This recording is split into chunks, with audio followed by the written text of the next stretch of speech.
بالله من الشيطان الرجيم. بسم الله الرحمن الرحيم. وإذا سمعوا ما أنزل إلى الرسول ترى أعينهم تفيض من الدمع مما عرفوا من الحق يقولون ربنا آمنا فاكتبنا مع الشاهدين.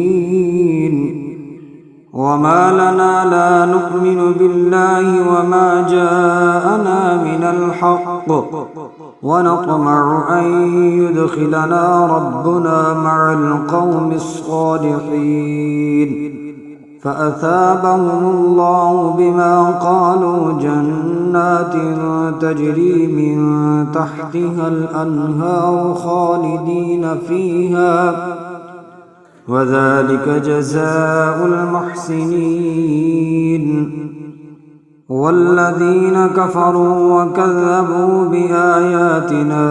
أولئك أصحاب الجحيم. يا أيها الذين آمنوا لا تحرموا طيبات ما أحل الله لكم ولا تعتدوا إن الله لا يحب المعتدين. وكلوا مما رزقكم الله حلالا طيبا واتقوا الله الذي أنتم به مؤمنون. لا يؤاخذكم الله باللغو في أيمانكم ولكن يؤاخذكم بما عقدتم الأيمان. فكفارته إطعام 10 مساكين من أوسط ما تطعمون أهليكم أو كسوتهم أو تحرير رقبة.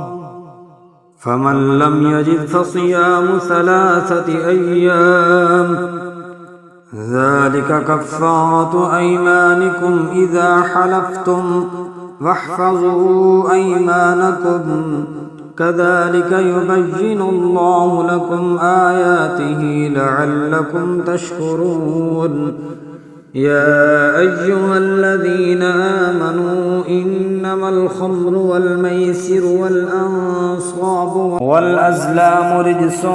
من عمل الشيطان فاجتنبوه لعلكم تفلحون. إنما يريد الشيطان أن يوقع بينكم العداوة والبغضاء في الخمر والميسر ويصدكم عن ذكر الله وعن الصلاة فهل أنتم منتهون. وأطيعوا الله وأطيعوا الرسول واحذروا فإن توليتم فاعلموا أنما على رسولنا البلاغ المبين. ليس على الذين آمنوا وعملوا الصالحات جناح فيما طعموا إذا ما اتقوا وآمنوا وعملوا الصالحات ثم اتقوا وأحسنوا والله يحب المحسنين. يا أيها الذين آمنوا ليبلونكم الله بشيء من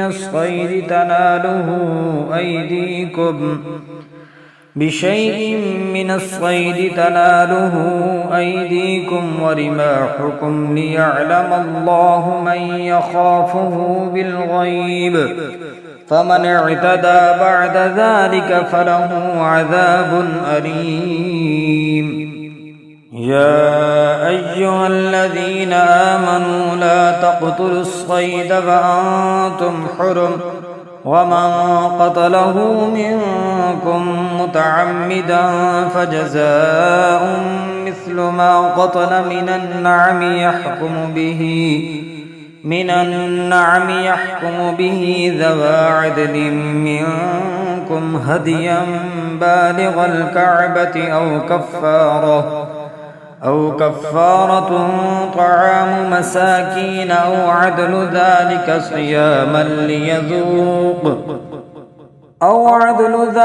صياما ليذوق وبال أمره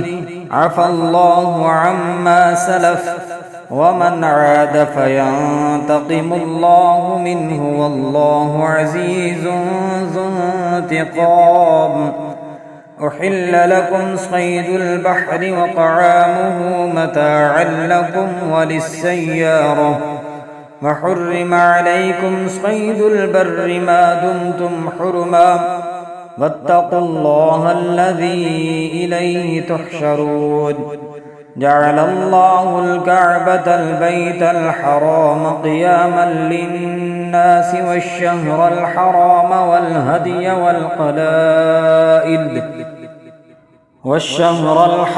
والهدي والقلائد ذلك لتعلموا أن الله يعلم ما في السماوات وما في الأرض وأن الله بكل شيء عليم. اعلموا أن الله شديد العقاب وأن الله غفور رحيم. ما على الرسول إلا البلاغ والله يعلم ما تبدون وما تكتمون. قل لا يستوي الخبيث والطيب ولو أعجبك كثرة الخبيث فاتقوا الله يا أولي الألباب لعلكم تفلحون. يا أيها الذين آمنوا لا تسألوا عن أشياء إن تبد لكم تسؤكم وإن تسألوا عنها حين ينزل القرآن تبد لكم عفى الله عنها والله غفور حليم. قد سألها قوم من قبلكم ثم أصبحوا بها كافرين. ما جعل الله من بحيرة ولا سائبة ولا وصيلة ولا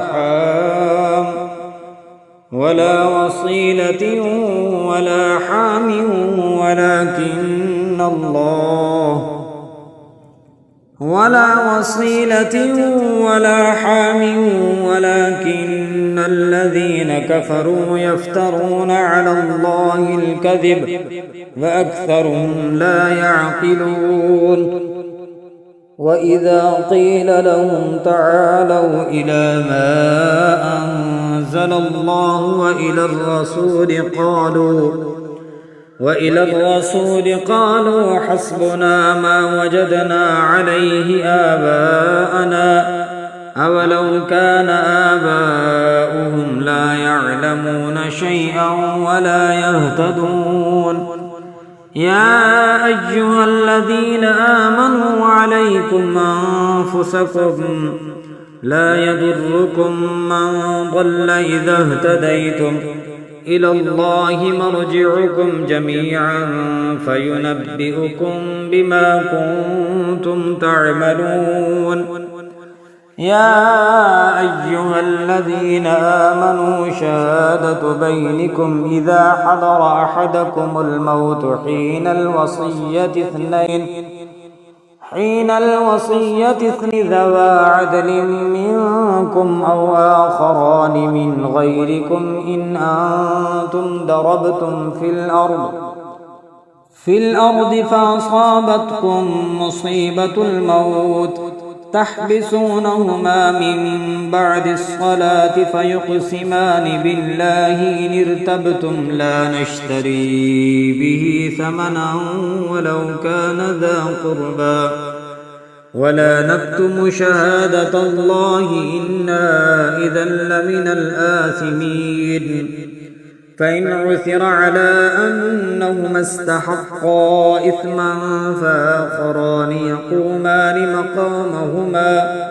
مقامهما من الذين استحق عليهم الأوليان فيقسمان بالله لشهادتنا أحق من شهادتهما وما اعتدينا إنا إذا لمن الظالمين ذلك أدنى أن يأتوا بالشهادة على وجهها أو يخافوا أن ترد أيمان بعد أيمانهم واتقوا الله واسمعوا والله لا يهدي القوم الفاسقين يوم يجمع الله الرسل فيقول ماذا أجبتم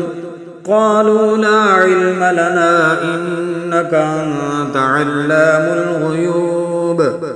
إذ قال الله يا عيسى ابن مريم اذكر نعمتي عليك وعلى والدتك إذ أيدتك بروح القدس تكلم الناس في المهد وكهلا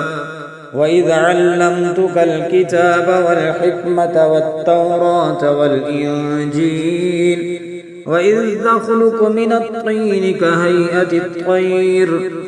وإذ تخلق من الطين كهيئة الطير بإذني فتنفخ فيها فتكون طيرا بإذني وتبرئ الأكمه والأبرص بإذني وإذ تخرج الموتى بإذني وإذ كففت بني إسرائيل عنك إذ جئتهم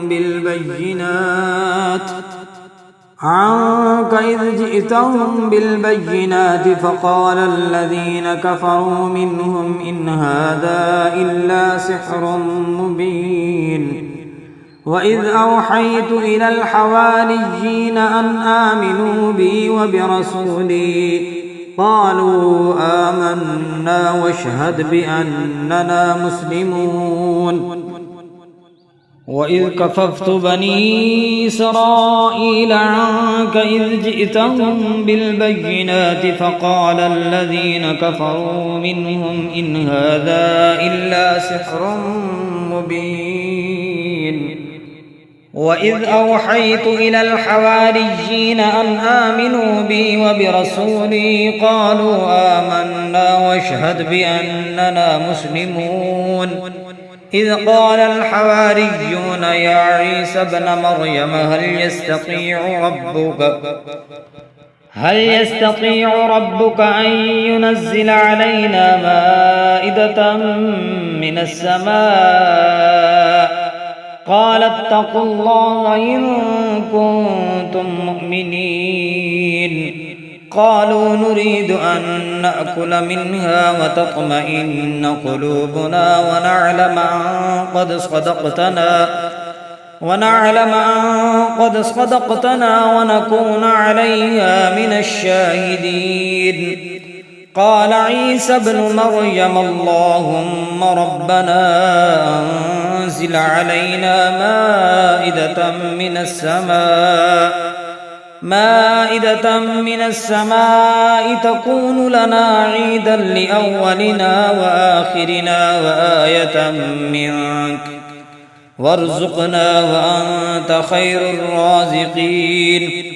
قال الله إني منزلها عليكم فمن يكفر بعد منكم فإني أعذبه عذابا لا أعذبه أحدا من العالمين وإذ قال الله يا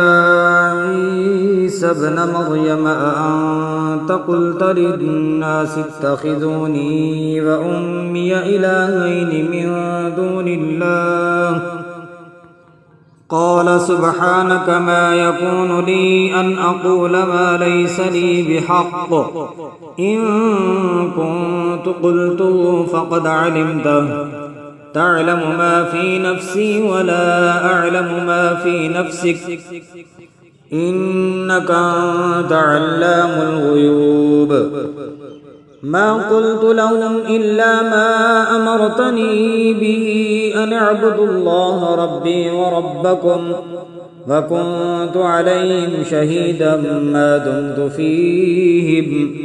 فلما توفيتني كنت أنت الرقيب عليهم وأنت على كل شيء شهيد إن تعذبهم فإنهم عبادك وإن تغفر لهم فإنك أنت العزيز الحكيم. قال الله هذا يوم ينفع الصادقين صدقهم لهم جنات تجري من تحتها الأنهار خالدين فيها أبدا رضي الله عنهم ورضوا عنه ذلك الفوز العظيم. لله ملك السماوات والأرض وما فيهن وهو على كل شيء قدير. أعوذ بالله من الشيطان الرجيم.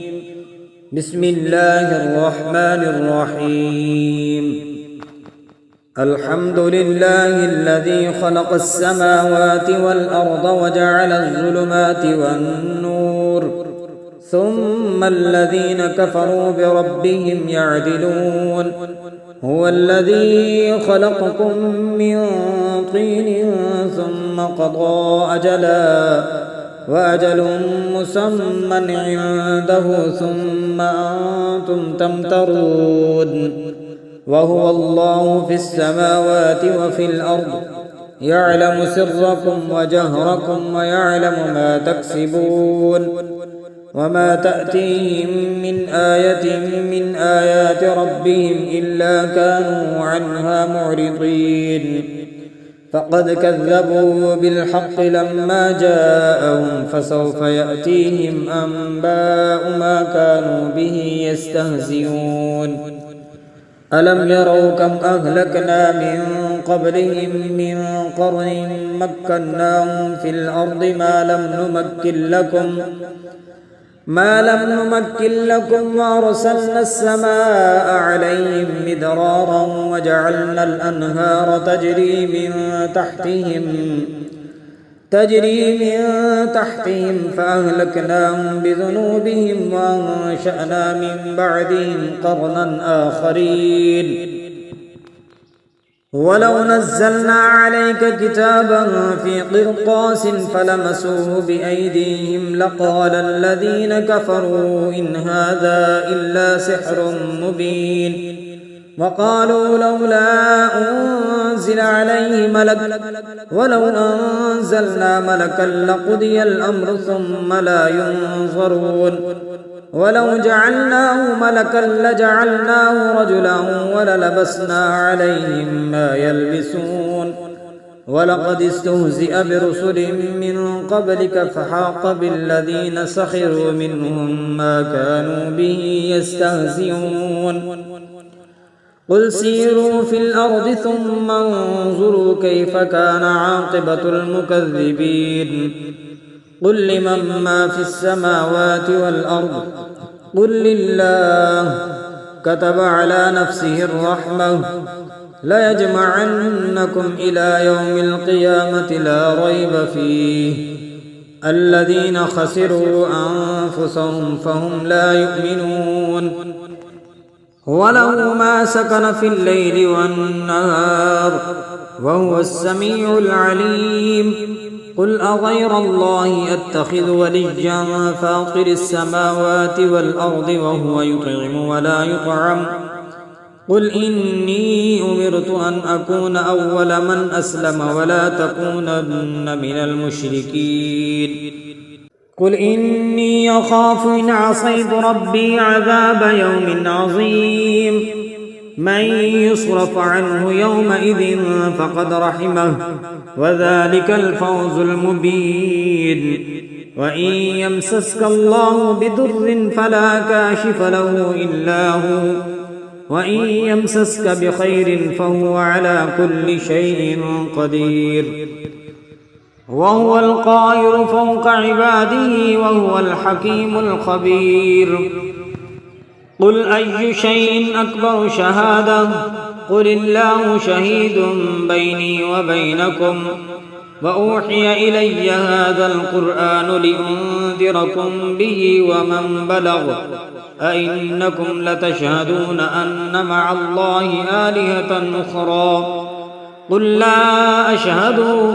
قل إنما هو إله واحد وإنني بريء مما تشركون الذين آتيناهم الكتاب يعرفونه كما يعرفون أبناءهم الذين خسروا أنفسهم فهم لا يؤمنون ومن أظلم ممن افترى على الله كذبا أو كذب بآياته إنه لا يفلح الظالمون ويوم نحشرهم جميعا ثم نقول للذين أشركوا أين شركاؤكم الذين كنتم تزعمون ثم لم تكن فتنتهم إلا أن قالوا والله ربنا ما كنا مشركين انظر كيف كذبوا على أنفسهم وضل عنهم ما كانوا يفترون ومنهم من يستمع إليك وجعلنا على قلوبهم أكنة أن يفقهوه وفي آذانهم وقرا وإن يروا كل آية لا يؤمنوا بها حتى إذا جاءوك يجادلونك يقول الذين كفروا إن هذا إلا أساطير الأولين وهم ينهون عنه وينأون عنه وإن يهلكون إلا أنفسهم وما يشعرون ولو ترى إذ وقفوا على النار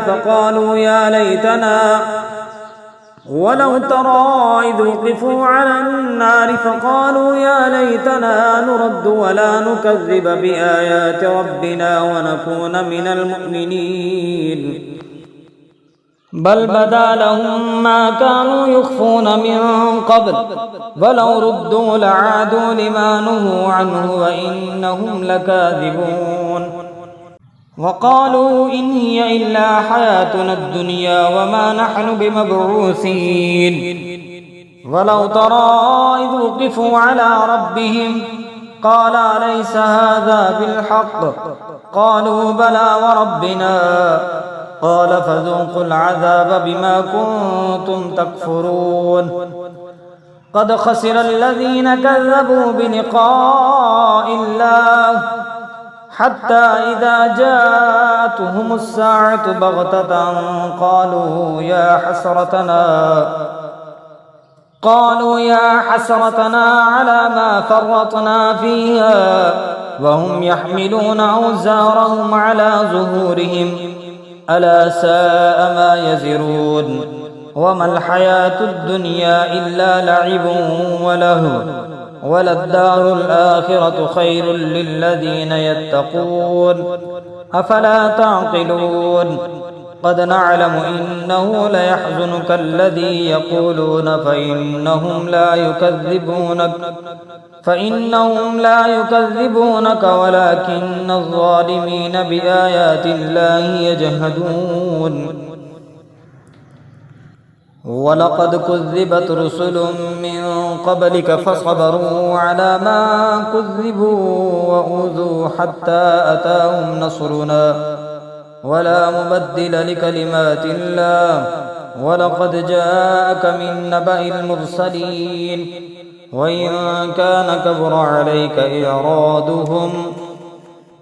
وإن كان كبر عليك إعراضهم فإن استطعت أن تبتغي نفقا في الأرض أو سلما في السماء فتأتيهم بآية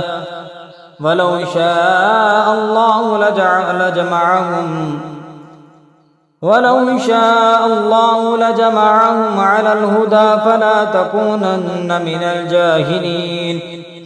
إنما يستجيب الذين يسمعون والموتى يبعثهم الله ثم إليه يرجعون وقالوا لولا نزل عليه آية من ربه قل إن إن الله قادر على أن ينزل آية ولكن أكثرهم لا يعلمون وما من دابة في الأرض ولا طائر يطير بجناحيه إلا أمثالكم ما فرطنا في الكتاب من شيء ثم إلى ربهم يحشرون ما فرطنا في الكتاب من شيء ثم إلى ربهم يحشرون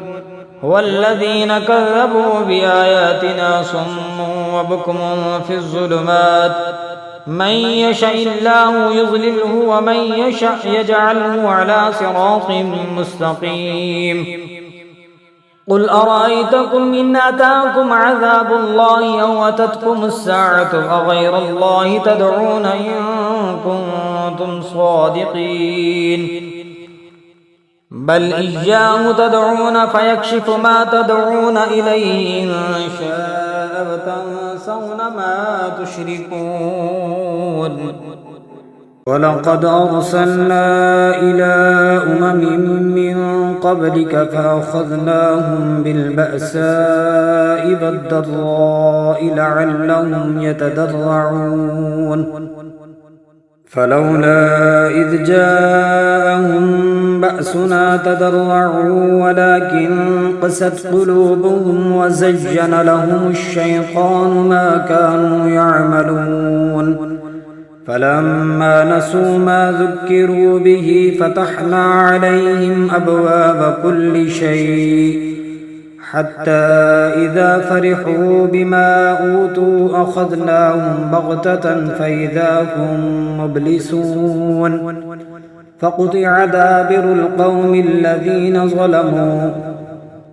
والحمد لله رب العالمين قل أرأيتم إن أخذ الله سمعكم وأبصاركم وختم على قلوبكم من إله غير الله يأتيكم به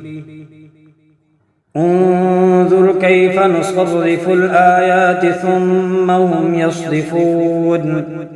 قل أرأيتكم إن أتاكم عذاب الله بغتة أو جهرة هل يهلك إلا القوم الظالمون وما نرسل المرسلين إلا مبشرين ومنذرين فمن آمن وأصلح فلا خوف عليهم ولا هم يحزنون والذين كذبوا بآياتنا يمسهم العذاب بما كانوا يفسقون قل لا أقول لكم عندي خزائن الله ولا أعلم الغيب ولا أقول لكم إني ملك إن أتبع إلا ما يوحى إلي قل هل يستوي الأعمى والبصير أفلا تتفكرون وانذر به الذين يخافون أن يحشروا إلى ربهم ليس لهم من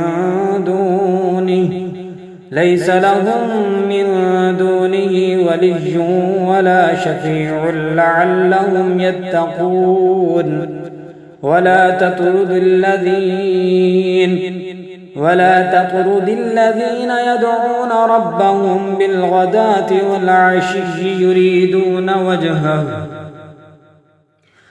والعشي يريدون وجهه ما عليك من حسابهم من شيء وما من حسابك عليهم من شيء فتطردهم فتكون من الظالمين وكذلك فتنا بعضهم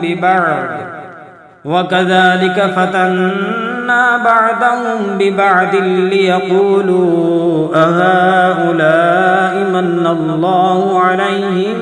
من بيننا أليس الله بأعلم بالشاكرين وإذا جاءك الذين يؤمنون بآياتنا فقل سلام عليكم كتب ربكم على نفسه الرحمة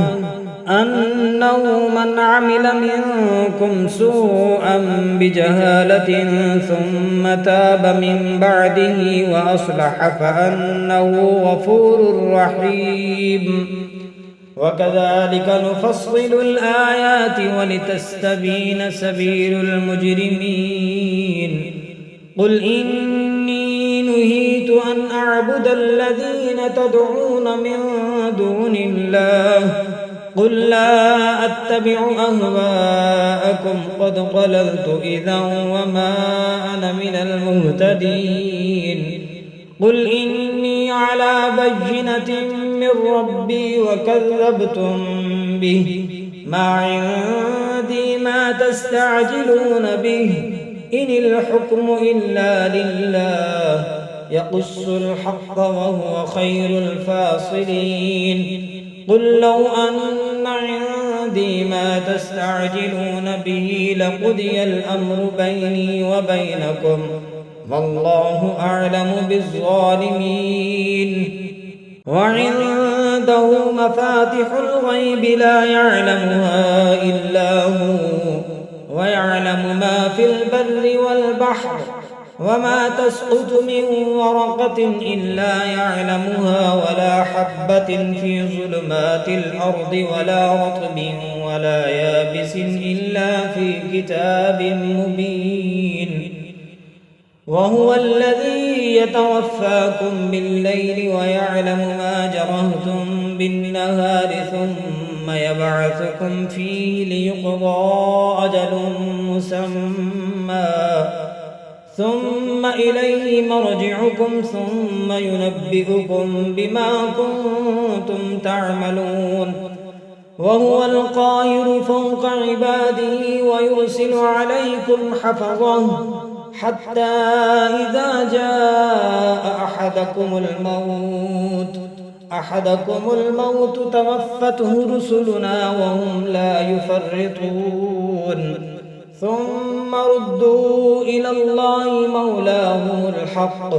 ألا له الحكم وهو أسرع الحاسبين قل من ينجيكم من ظلمات البر والبحر تدعونه تضرعا وخفية لئن أنجانا من هذه لنكونن من الشاكرين قل الله ينجيكم منها ومن كل كرب ثم أنتم تشركون قل هو القادر على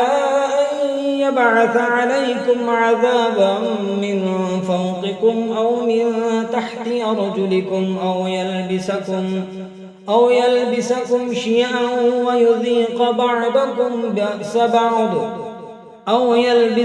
شيعا ويذيق بعضكم بأس بعض انظر كيف نصرف الآيات لعلهم يفقهون وكذب به قومك وهو الحق قل لست عليكم بوكيل لكل نبأ مستقر وسوف تعلمون وإذا رأيت الذين يخوضون في آياتنا فأعرض عنهم حتى يخوضوا في حديث غيره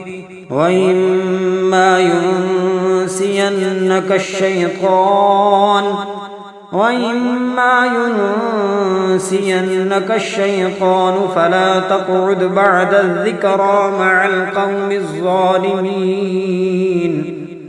وما على الذين يتقون من حسابهم من شيء ولكن ذكرى لعلهم يتقون وذر الذين اتخذوا دينهم لعبا ولهوا وغرتهم الحياة الدنيا وذكر به أن تبسل نفس بما كسبت ليس لها من دون الله ولي ولا شفيع وإن تعدل كل عدل لا يؤخذ منها أولئك الذين أبسلوا بما كسبوا لهم شراب من حميم وعذاب أليم بما كانوا يكفرون قل أندعو من دون الله ما لا ينفعنا ولا يضرنا ونرد على أعقابنا بعد إذ هدانا الله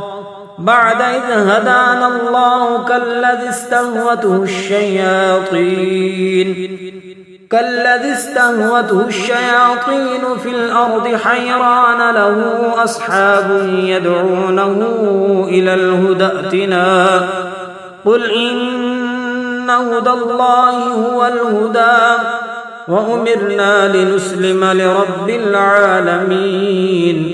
وأن أقيموا الصلاة واتقوه وهو الذي إليه تحشرون وهو الذي خلق السماوات والأرض بالحق ويوم يقول كن فيكون قوله الحق وله الملك يوم ينفخ في الصور عالم الغيب والشهادة وهو الحكيم الخبير وإذ قال إبراهيم لأبيه آذر أتتخذ أصناما آلهة إني أراك وقومك في ضلال مبين وكذلك نري إبراهيم ملكوت السماوات والأرض وليكون من الموقنين فلما جن عليه الليل رأى كوكبا قال هذا ربي فلما أفل قال لا أحب الآفلين فلما رأى القمر بازغا قال هذا ربي فلما أفل قال لئن لم يهدني ربي لأكونن من القوم الضالين فلما رأى الشمس بازغة قال هذا ربي هذا أكبر فلما أفلت قال يا قوم إني بريء مما تشركون إني وجهت وجهي للذي فطر السماوات والأرض حنيفا وما أنا من المشركين وحاجه قومه قال تحاجوني في الله وقد هدان فلا أخاف ما تشركون به إلا أن يشاء ربي شيئا وسع ربي كل شيء علما أفلا تتذكرون وكيف أخاف ما أشركتم ولا تخافون أنكم أشركتم بالله ما لم ينزل به عليكم سلطانا فأي الفريقين أحق بالأمن إن كنتم تعلمون الذين آمنوا ولم يلبسوا إيمانهم بظلم أولئك لهم الأمن وهم مهتدون تلك حجتنا آتيناها إبراهيم على قومه نرفع درجات من نشاء إن ربك حكيم عليم ووهبنا له إسحاق ويعقوب كلا هدينا ونوحا هدينا من قبل ومن ذريته داود وسليمان وأيوب ويوسف وموسى وهارون وكذلك نجزي المحسنين وزكريا ويحيى وعيسى وإلياس كل من الصالحين وإسماعيل واليسع ويونس ولوطا وكلا فضلنا على العالمين ومن آبائهم وذرياتهم وإخوانهم واجتبيناهم وهديناهم إلى صراط مستقيم ذلك هدى الله يهدي به من يشاء من عباده ولو أشركوا لحبط عنهم ما كانوا يعملون أولئك الذين آتيناهم الكتاب والحكم والنبوة فإن يكفر بها هؤلاء فقد وكلنا بها قوما ليسوا بها بكافرين أولئك الذين آتيناهم الكتاب والحكم والنبوة فإن يكفر بها هؤلاء فقد وكلنا بها قوما ليسوا بها بكافرين أولئك الذين هدى الله فبهداه مقتده قل لا أسألكم عليه أجرا إن هو إلا ذكرى للعالمين وما قدروا الله حق قدره إذ قالوا ما أنزل الله على بشر من شيء قل من أنزل الكتاب الذي جاء به موسى نورا وهدى للناس تجعلونه قراطيس تبدونها وتخفون كثيرا وعلمتم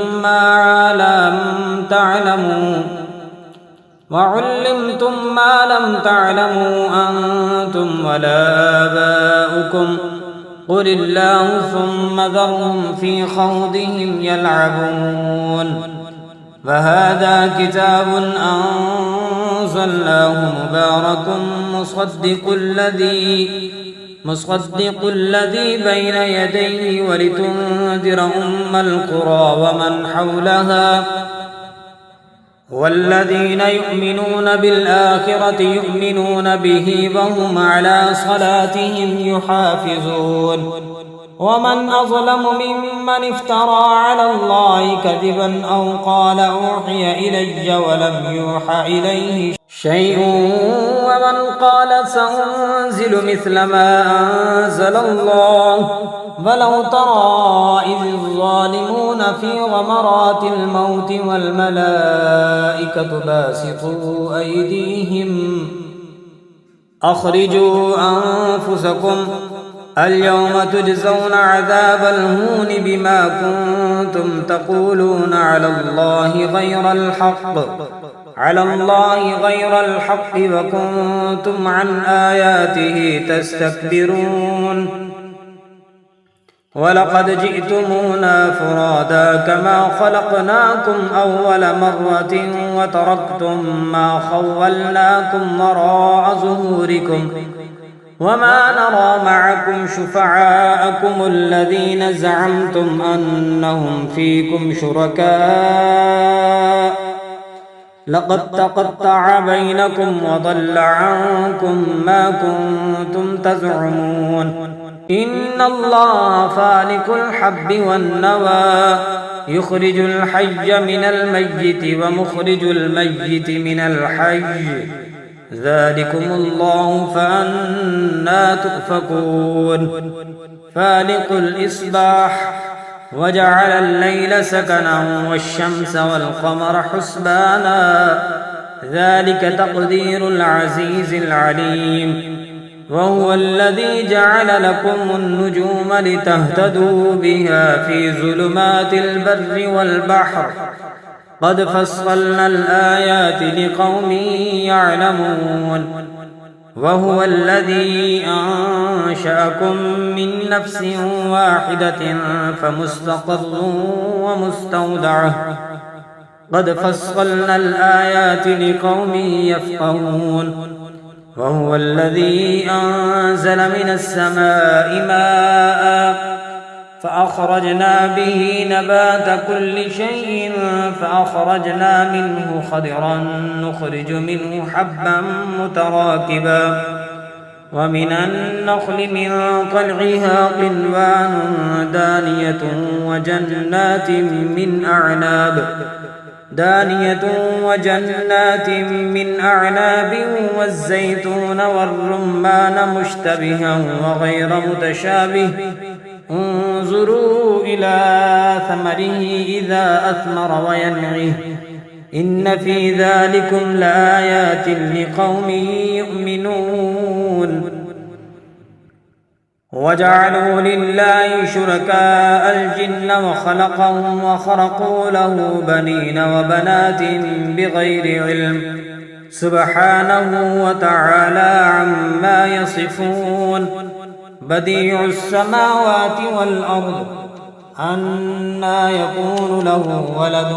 ولم تكن له صاحبة وخلق كل شيء وهو بكل شيء عليم ذلكم الله ربكم لا إله إلا هو خالق كل شيء فاعبدوه وهو على كل شيء وكيل لا تدركه الأبصار وهو يدرك الأبصار وهو اللطيف الخبير قد جاءكم بصائر من ربكم فمن أبصر فلنفسه ومن عمي فعليها وما أنا عليكم بحفيظ وكذلك نصرف الآيات وليقولوا درست ولنبينه لقوم يعلمون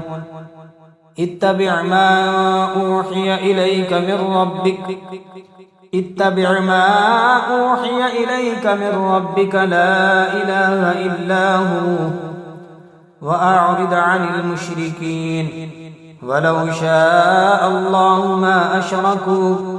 وما جعلناك عليهم حفيظا وما أنت عليهم بوكيل ولا تسبوا الذين يدعون من دون الله فيسبوا الله عدوا بغير علم كذلك زينا لكل أمة عملهم ثم إلى ربهم مرجعهم فينبئهم بما كانوا يعملون وأقسموا بالله جهد أيمانهم لئن جاءتهم آية ليؤمنن بها قل إنما الآيات عند الله وما يشعركم أنها إذا جاءت لا يؤمنون ونقلب أفئدتهم وأبصارهم كما لم يؤمنوا به